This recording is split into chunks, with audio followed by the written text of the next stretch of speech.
ओम शांति। सभी भाई बहनों को आज बाबा के मधुर महावाक्य है 16/1/24 प्रातः मुरली ओम शांति बाप दादा मधुबन। बाबा बोले, मीठे बच्चे, यहाँ तुम वन वाह में हो। अच्छा अच्छा पहनना, खाना, ये शौक तुम बच्चों में नहीं होना चाहिए। पढ़ाई और कैरेक्टर पर पूरा पूरा ध्यान दो। प्रश्न है, ज्ञान रत्नों से सदा भरपूर रहने का साधन क्या है? उत्तर में बाबा ने बताया है दान। जितना जितना दूसरों को दान करेंगे उतना स्वयं भरपूर रहेंगे। सयाने वह जो सुनकर धारण करे और फिर दूसरों को दान करे। बुद्धि रूपी झोली में अगर छेद होगा तो बह जाएगा, धारणा नहीं होगी। इसलिए कायदे अनुसार पढ़ाई पढ़नी है। 5 विकारों से दूर रहना है, रूप बसंत बनना है। ओम शांति। रूहानी बाप रूहानी बच्चों को समझाते हैं। रूहानी बाप भी कर्मेंद्रियों से बोलते हैं, रूहानी बच्चे भी कर्मेंद्रियों से सुनते हैं। ये है नई बात। दुनिया में कोई मनुष्य ऐसे कह ना सके। तुम्हारे में भी नंबरवार पुरुषार्थ अनुसार समझाते हैं। जैसे टीचर पढ़ाते हैं तो स्टूडेंट का रजिस्टर शो करता है। रजिस्टर से उनकी पढ़ाई और चलन का पता पड़ जाता है। मूल है ही पढ़ाई और कैरेक्टर।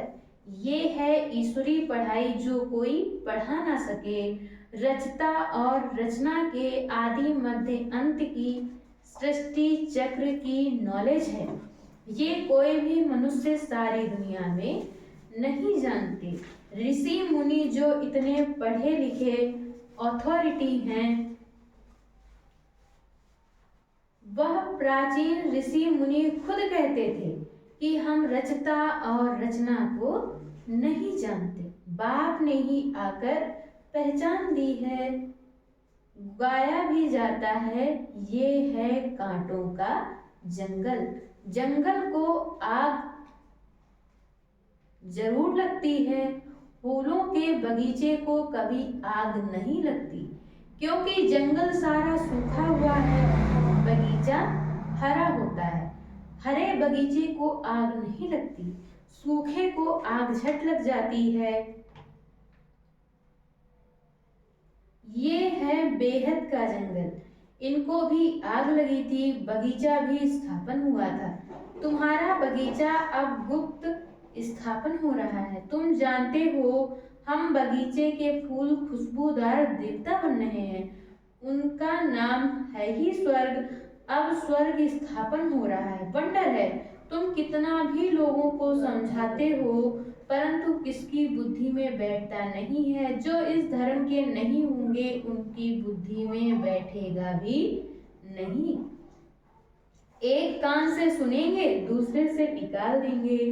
सतयुग त्रेता में भारतवासी कितने थोड़े होंगे, फिर द्वापर कलयुग में कितनी वृद्धि हो जाती है। वहां 1-2 बच्चे, यहाँ 4-5 बच्चे, तो जरूर वृद्धि हो गई। भारतवासी ही अब हिंदू कहलाते हैं। वास्तव में देवता धर्म के थे और कोई धर्म वाला अपने धर्म को नहीं भूलता। ये भारतवासी ही भूले हुए हैं। देखो इतने समय कितने ढेर मनुष्य हैं, इतने सब तो ज्ञान आकर नहीं लेंगे। हर एक अपने जन्मों को भी समझ सकते हैं। जिसने पूरे 84 जन्म लिए होंगे वह जरूर पुराने भक्त होंगे। तुम समझ सकते हो कि हमने कितनी भक्ति की है। थोड़ी की होगी तो ज्ञान भी थोड़ा ही उठाएंगे और थोड़ों को समझाएंगे। बहुत भक्ति की होगी तो ज्ञान भी बहुत उठाएंगे और बहुतों को समझाएंगे। ज्ञान नहीं उठाते तो समझा भी कम सकते, इसलिए उन्हें फल भी थोड़ा मिलता है। हिसाब है ना। बाप को हर एक बच्चे ने हिसाब निकाल भेजा तो इस्लामियों के इतने जन्म, बौद्धियों के इतने जन्म होने चाहिए। बुद्ध भी धर्म स्थापक हैं।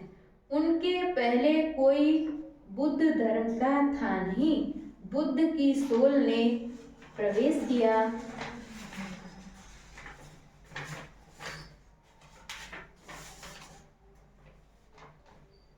उसने बुद्ध धर्म स्थापन किया। फिर एक से वृद्धि होती है, वह भी एक प्रजापिता है। एक से कितनी वृद्धि होती है। तुमको तो राजा बनना है नई दुनिया में। यहाँ तो वनवाह में हो। किसी चीज का शौक नहीं रहना चाहिए। हम अच्छे कपड़े आदि पहने, ये भी देह अभिमान है। जो मिला सो अच्छा। ये दुनिया ही थोड़ा समय है। यहाँ अच्छा कपड़ा पहना, वहाँ फिर कम हो जाएगा। यहाँ शौक भी छोड़ना है। आगे चलकर तुम बच्चों को आपे ही साक्षात्कार होते रहेंगे। तुम खुद कहेंगे ये तो बहुत सर्विस करते हैं, कमाल है, ये जरूर ऊंच नंबर लेंगे। फिर आप सामान बनाते रहेंगे। दिन प्रतिदिन बगीचा तो बड़ा होने का है। जितने देवी देवता सतयुग के व त्रेता के हैं, वह सब गुप्त यहाँ ही बैठे हैं, फिर प्रत्यक्ष हो जाएंगे।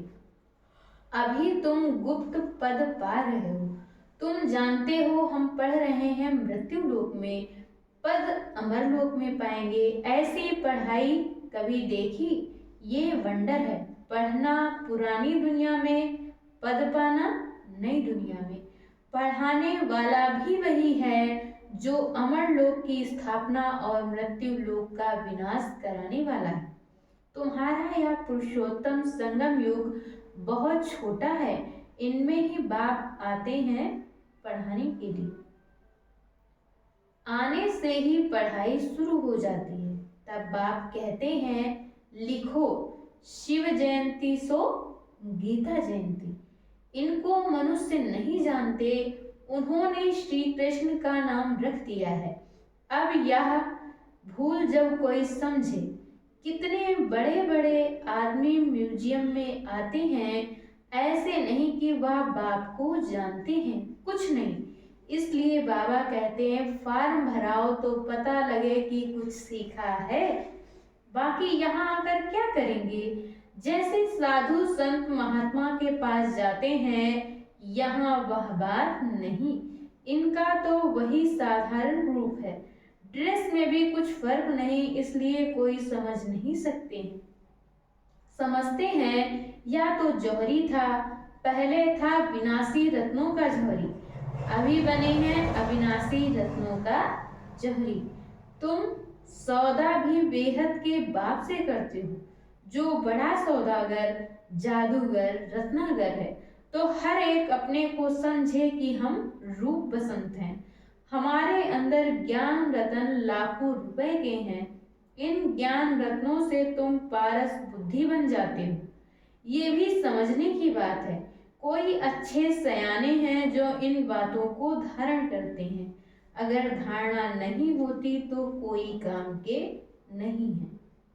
समझो उसकी झोली में छेद है, बह जाता है। बाप कहते हैं मैं तुमको अविनाशी ज्ञान रत्नों का दान देता हूँ। अगर तुम दान देते रहेंगे तो भरतू रहेंगे, नहीं तो कुछ भी नहीं, खाली है। पढ़ते नहीं, कायदे अनुसार चलते नहीं। इसमें सब्जेक्ट बड़ी अच्छी है। 5 विकारों से तुमको बिल्कुल दूर जाना है। बाप ने समझाया है। ये जो राखी बंधन मनाते हैं वह भी इस समय का है, परंतु मनुष्य अर्थ नहीं जानते तो राखी क्यों बांधी जाती है? वो तो अपवित्र होते रहते, राखी बांधते रहते। आगे ब्राह्मण लोग बांधते थे, अब बहनें भाई को बांधती हैं खर्ची के लिए। वहाँ पवित्रता की बात नहीं, बड़ी फैशन वाली राखियां बनाते हैं। यह दीपावली, दशहरा सब संगम के हैं। जो बाप ने एक्ट की है वह फिर भक्ति मार्ग में चलती है। बाप तुमको सच्ची गीता सुनाए, ये लक्ष्मी नारायण बनाते हैं। अभी तुम फर्स्ट ग्रेड में जाते हो। सत्यनारायण की कथा सुनकर तुम नर से नारायण बनते हो। अब तुम बच्चों को सारी दुनिया को जगाना है। कितनी योग की ताकत चाहिए? योग की ताकत से ही तुम कल स्वर्ग की स्थापना करो। योग बल से होती है स्थापना, बाहुबल से होता है विनाश। अक्षर ही दो हैं, अल्फ और बे। योग बल से तुम विश्व के मालिक बनते हो। तुम्हारा ज्ञान बिल्कुल ही गुप्त है।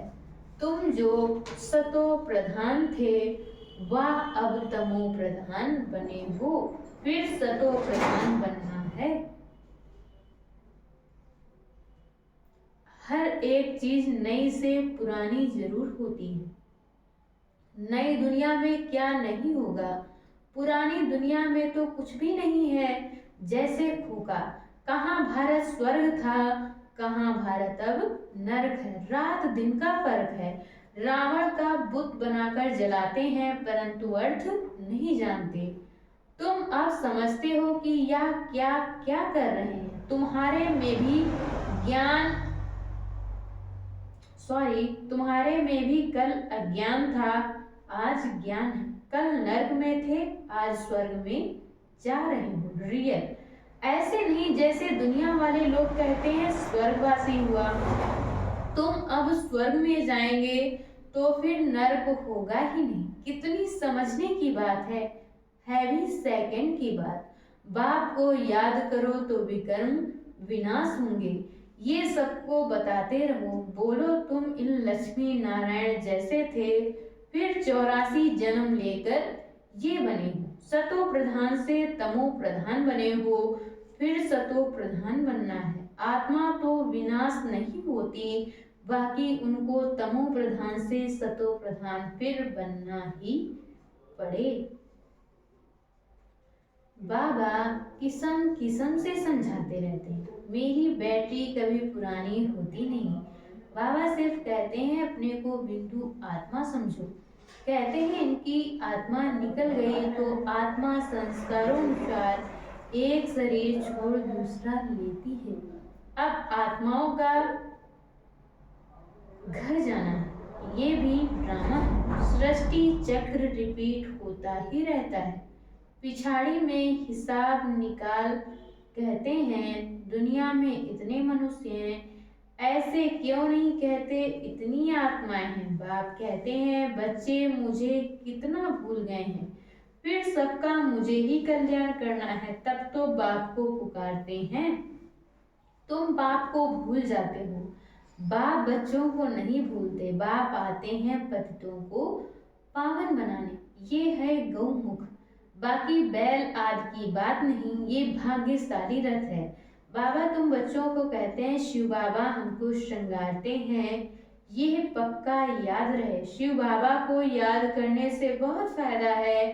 बाबा हमें इनके द्वारा ब्रह्मा द्वारा पढ़ाते हैं, तो इनको याद नहीं करना है। सतगुरु एक शिव बाबा है, उस पर तुम्हें बलिहार जाना है, या भी उन पर बलिहार गया ना। बाप कहते हैं माँ में कम याद करो। बच्चे जाते हैं सतयुगी फूलों की दुनिया में, फिर कांटों में मुंह क्यों होना चाहिए। 63 जन्म तो भक्ति मार्ग के शास्त्र पढ़ते पूजा करते आए हो।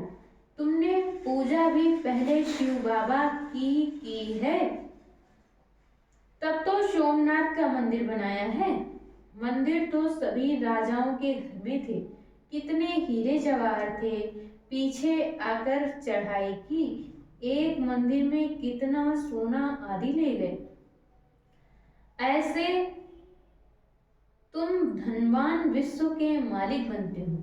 ये धनवान थे, विश्व के मालिक थे, परंतु इनके राज्य को कितना समय हो गया है कोई को पता नहीं है। बाप कहते हैं 5000 वर्ष हुए, 2500 वर्ष राज्य किया, बाकी 2500 वर्ष में इतने मठ पंथ आदि वृद्धि को पाते हैं।